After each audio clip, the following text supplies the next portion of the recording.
Hello everyone, myself Miss Neelam. I am fine and I hope that you all are so fine. Dear students, today I will discuss with you chapter 2nd whose name Maps Our Guides.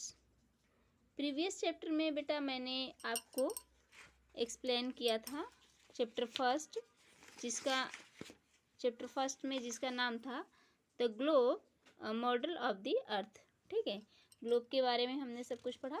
और जो हमारा chapter second है वो है maps our guides. ठीक है, maps our guides it means जो मानचित्र होता है बेटा वो हमारी मार्गदर्शक होती हैं। ठीक है, मतलब हम किस तरह से मानचित्र के प्रयोग से किसी भी स्थान का नामांकन कर सकते हैं, उस स्थान के बारे में सब कुछ जान सकते हैं। तो वो हमारी एक प्रकार से सहयोगी हैं, सहायता करती हैं। ठीक है, और वो हमको बताती हैं कि वहाँ का परिवेश, वातावरण, वहाँ की स्थिति, वहाँ के जो सिचुएशन हैं, कंडीशन किस टाइप के हैं। इसीलिए हम कहते हैं कि वो हमारे मार्गदर्शक या गाइड्स हैं। ठीक है, चलिए आइए हम एक्सप्लेन करते हैं। सॉरी बेटा, थोड़ी सी तबीयत सही नहीं है, आवाज़ थोड़ी फंसी फंसी आ रही है। कोशिश करूँगी कि आपको इस तरह से कोई भी समस्या ना आए। चलिए आइए, सबसे पहले लिमिटेशन ऑफ अ ग्लोब। एक ग्लोब की क्या सीमाएं होती हैं। ठीक है, मतलब कि उसकी क्या मुश्किलें होती हैं। एक ग्लोब है, उसमें कैसी कंडीशंस होती हैं जो उसको लेकर थोड़ी सी परेशानी होती है। सीमाएं क्या होती है, लिमिटेशन। ठीक है, the most accurate depiction of the size. सबसे पहले तो देखिए, जो हमारा ग्लोब होता है वो उसका मतलब शुद्ध चित्रण, जिसको हम कह सकते हैं कि एक किसी भी स्थान को लेके या फिर उस ग्लोब को लेकर यह हम नहीं कह सकते कि वो एकदम प्योरिटी उसमें हो, शुद्ध वो चित्रण नहीं देता है।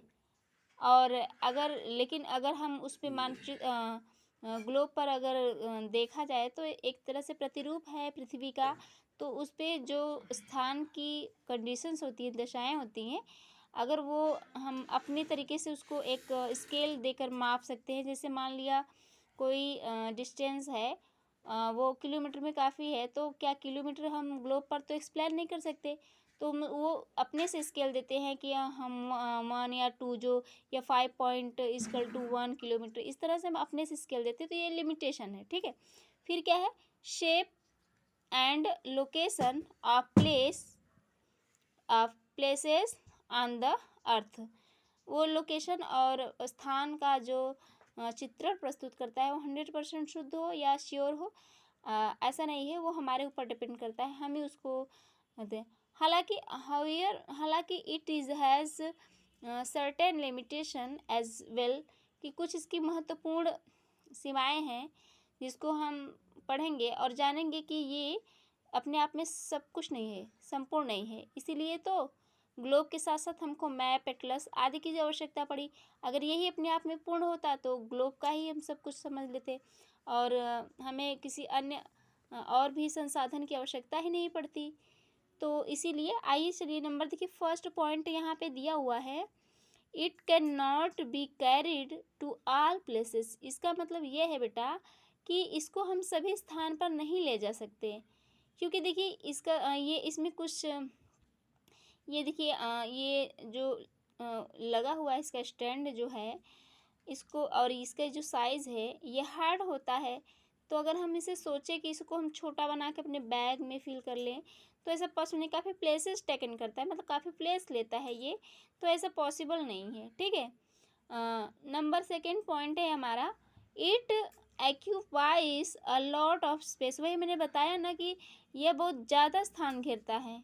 ठीक है, किसी भी बैग में आएगा तो वो फूल जाएगा एक फुटबॉल की तरह, कुछ और दूसरा उसमें रख ही नहीं सकते हैं। फिर क्या है, जैसा जितना बड़ा ग्लोब हम सोचें कि सब जगह अपने आसानी से ले जा सके तो पॉसिबल नहीं है। It can not B folded, इसे हम मोड़ नहीं सकते हैं, ठीक है। अगर मोड़ सकते तो छोटे से पर्स में भी ले जा सकते, बट ऐसा पॉसिबल नहीं है। फिर it can not show detail information, to show detailed informations we will need hers globe. देखिए ये जो इंफॉर्मेशन जो देता है हमारा ग्लोब, वो डिटेल इंफॉर्मेशन थोड़ी ना होता है।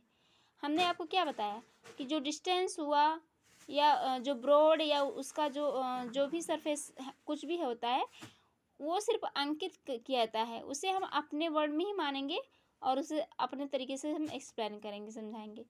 फिर क्या है, we will need hers globe. देखिए जैसे मान लीजिए रिवर हो गया या कोई माउंटेन हो गया, जैसे मान लीजिए माउंटेन है, अभी हमने आपको पिछली प्रीवियस क्लास में पढ़ाया था ना माउंटेन, तो जिसमें एवरेस्ट माउंटेन का जो हाई है रेंज ऊंचाई है तो 8848 मीटर। तो क्या इतना बड़ा माउंटेन के बारे में रियल फैक्ट लाने के लिए हम इतना बड़ा सा ग्लोब लाएंगे? ऐसा पॉसिबल है? कितना बड़ा हम ग्लोब लाएंगे? तो नहीं ला सकते। तो इसीलिए किया जा रहा है कि ये मतलब फैक्ट जो भी कुछ भी है वो फैक्ट नहीं है, सिर्फ हम प्रतिरूप है, उसे मान सकते हैं। इसीलिए यहाँ पे फिर क्या करें, we will need hers globe, मुझे आवश्यकता होगी बहुत विशाल ग्लोब की, सब कुछ एकदम फैक्ट रूप में जानने के लिए, जो कि पॉसिबल नहीं है। दिस इज़ नॉट फिजिबल, मतलब यह संभव नहीं है, ऐसा हम नहीं कर सकते हैं। आइए मैप्स के बारे में जानते हैं। ये इसका क्या था, लिमिटेशन था, मतलब सीमाएं थी। जो ग्लोब है उसका कुछ महत्वपूर्ण सीमाएं थी, वो यही था, ठीक है। आइए मैप्स यानी मानचित्र, उसके बारे में हम जानते हैं। To overcomes the problems of a globe. देखिए जो हमारा ग्लोब है इसकी समस्याओं से छुटकारा पाने के लिए या इस सॉर्ट आउट करने के लिए, इसकी जो प्रॉब्लम है उसे कम करने के लिए maps are put into use. तो इसके स्थान पे हमने क्या किया, मैप का प्रयोग करना शुरू किया, ठीक है, या मैप यूज़ करना स्टार्ट किया। A map is a drawing of the earth or part of it on a flat surface. देखिए जो हमारा मैप होता है इज़ अ ड्राइंग, मतलब मैप क्या होता है, किसी चीज़ का रेखा चित्रण होता है ना। रेखा मतलब लाइनें जो होती हैं, लाइन के अकॉर्डिंग हम उसको स्क्रैच करके मतलब खींचते हैं किसी भी स्थान के, या कोई भी हमारा जो पार्ट होता है, चाहे वो माउंटेन हो गया, रिवर्स हो गया, या फिर डिज़र्ट हो गया, फॉरेस्ट हो गया, कॉन्टिनेंट हो गया, सी हो गया, ठीक है, कुछ भी कोई भी पार्ट हो गया अर्थ का, वो क्या करते हैं हम रेखा चित्रणों के द्वारा खींचते हैं फ्लैट सरफेस, मतलब कि एक प्लेन सतह पर। तो वो हमारा क्या होता है, मैप। मैप क्या होता है, किसी भी सपाट या समतल सतह पर खींची हुई आकृतियाँ या रेखा चित्रण।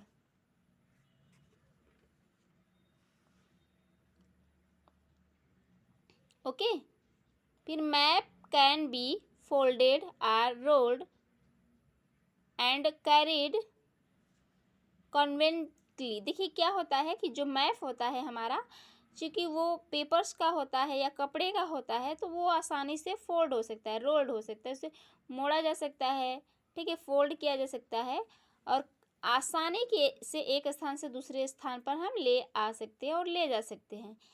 Map can be drawn in varying size to show the whole world. अब देखिए मैप जो होता है वो उस पर हम संपूर्ण किसी भी परिस्थिति कंडीशंस को अप्लाई कर सकते हैं, और क्योंकि उसे फोल्ड कर सकते हैं, चाहे जितना बड़ा होकर हम फोल्ड भी करना चाहे तो फोल्ड कर सकते हैं। A continent, country, city or even your neighbourhood, कुछ भी हम सब कुछ दिखा सकते हैं। Some map can be hang on the walls, कुछ मैप ऐसे होते हैं जिन्हें हम दीवार पर लटका सकते हैं, ठीक है। These are called wall maps, और ऐसे मानचित्र को हम या ऐसे मैप्स को हम वॉल मैप्स या दीवार मानचित्र कहते हैं, ठीक है।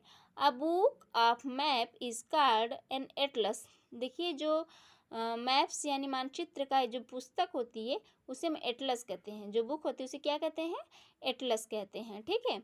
काइंड्स ऑफ मैप, आइए जानते हैं कि मानचित्र के कितने प्रकार होते हैं। तो note we use different kind of ऐसे तो हम लोग बहुत सारे मतलब बहुत सारे नहीं, उसकी भी लिमिटेशन है कि कई टाइप्स के मानचित्र के बारे में पढ़ते हैं, लेकिन यहाँ पे आपके जो सिलेबस के अकॉर्डिंग वो 2 टाइप्स के दिए हैं, तो हम 2 टाइप्स को ही एक्सप्लेन करते हैं। नंबर फर्स्ट हमारा पॉलिटिकल मैप यानी राजनीति विज्ञान, सॉरी राजनीति मैप्स यानी मानचित्र। These maps show the boundaries of different countries or different states in country। इस टाइप की बेटा मानचित्र में हम किसी भी देश की जो रेखा लाइनें होती है, बाउंड्री जिसे हम कहते हैं सीमा, ठीक है, वो इंडिकेट की जाती हैं। किसी राज्य की, किसी देश की जो बाउंड्रीज होती है, जो सीमाएं होती है, वो होती हैं, ठीक है। और बहुत सारे भी सिलेबस है इसके अकॉर्डिंग, एक्सप्लेन जो है हम उसी के अकॉर्डिंग आपको बता रहे हैं, वरना मैं ढेर सारा एक्सप्लेन कर दूंगी तो आप कंफ्यूज हो जाएंगे कि मैम कितना ज़्यादा बता दी। अब देखिए फिजिकल मैप्स होता है जो हमारा होता है भौतिक मानचित्र, ठीक है। तो भौतिक मानचित्र मतलब फिजिकल जो मैप्स होता है, इसके according these maps show land and water features such as mountain, hills, plains, features, valleys, desert, river, ocean it's ना। ये जो हमारा भौतिक मानचित्र होता है, इसके अंतर्गत प्राकृतिक जितनी भी चीज़ें होती हैं हम उनका अध्ययन करते हैं, ठीक। अब इमेजिन फैक्ट्स कुछ हैं, इमेजिन फैक्ट्स के बारे में थोड़ा सा एक्सप्लेन कर देते हैं, फिर देखते हैं कि हमारा चैप्टर अभी कितना बचा हुआ है। लॉन्ग होगा तो हम 2 पार्ट में इसे एक्सप्लेन करेंगे। इमेजिन फैक्ट्स में फर्स्ट नंबर है हमारा, the first person to draw a map on a flat surface was Gerardus Mercator. देखिए मार्केटर, यस, जो पहले सबसे प्रथम मानचित्र जिसने खींचा था वो कौन थे? वो थे गरहैडस मार्केटर, ठीक है। फिर है टॉलमी, पी साइलेंट रहेगा, Ptolemy a Greek astronomer was the founder of cartography of the art of map making. Ptolemy एक भूगोल वेत्ता थे, भूगोल शास्त्री, ठीक है। इन्होंने क्या किया, ग्रीक, ये कहा के थे ग्रीक, ये ग्रीक एस्ट्रोनॉमर थे, खगोल शास्त्री थे। वाज द फाउंडर, जिन्होंने पाया था एक cartography of the map making को इन्होंने बनाया था। The first sea map was made in Europe in the 1300s। सबसे पहला जो समुद्री मैप्स था वो कहाँ, यूरोप में बनाया गया था, ठीक है। Such maps were called proto land charts, और इसे प्रोटो लैंड चार्ट्स के नाम से भी जाना जाता है। The name America was first used on German map in 1507, ठीक है। अमेरिका जो था वो फर्स्ट जो उसने ही सबसे पहले मैप यूज़ किया, जिसे हम जर्मन मैप्स कहते हैं, जो कि 1507 ईस्वी में। Next, Noah's most map are drawn from photographs taken from satellite। देखिए सैटेलाइट के ज़रिए ये मैप्स जो थे वो ड्रा किए गए थे, ठीक है। नियर अबाउट 14-15 मिनट का हमारा वीडियो हो गया है, और डाउनलोड होने में कुछ प्रॉब्लम्स होती है, बहुत सारे बच्चों का ये कहना है। क्योंकि ये चैप्टर मेरा अभी काफ़ी बड़ा है, तो हम इसको 2 या 3 पार्ट में बनाएंगे बेटा, ठीक है। बहुत ज़्यादा जल्दबाजी में पढ़ने की आवश्यकता नहीं है, यह ज़्यादा इम्पोर्टेंट है कि हम कितना पढ़ते हैं और मुझे कितना समझ में आता है, ठीक है। और आज आपने जितना पढ़ा इसे आप फिर से रिवीजन करेंगे। नेक्स्ट वीडियो हम आपके लिए लेके आएंगे जो कि पार्ट 2 के नाम से होगा, ठीक है। चैप्टर 2 और पार्ट 2, उसमें हम सब कुछ एक्सप्लेन करेंगे, ठीक है। इसके चैप्टर फर्स्ट आप तैयार रखिएगा, चैप्टर सेकंड कंप्लीट होने पर हम आपकी नोटबुक करेक्शन करेंगे। Okay, thanks for watching my video.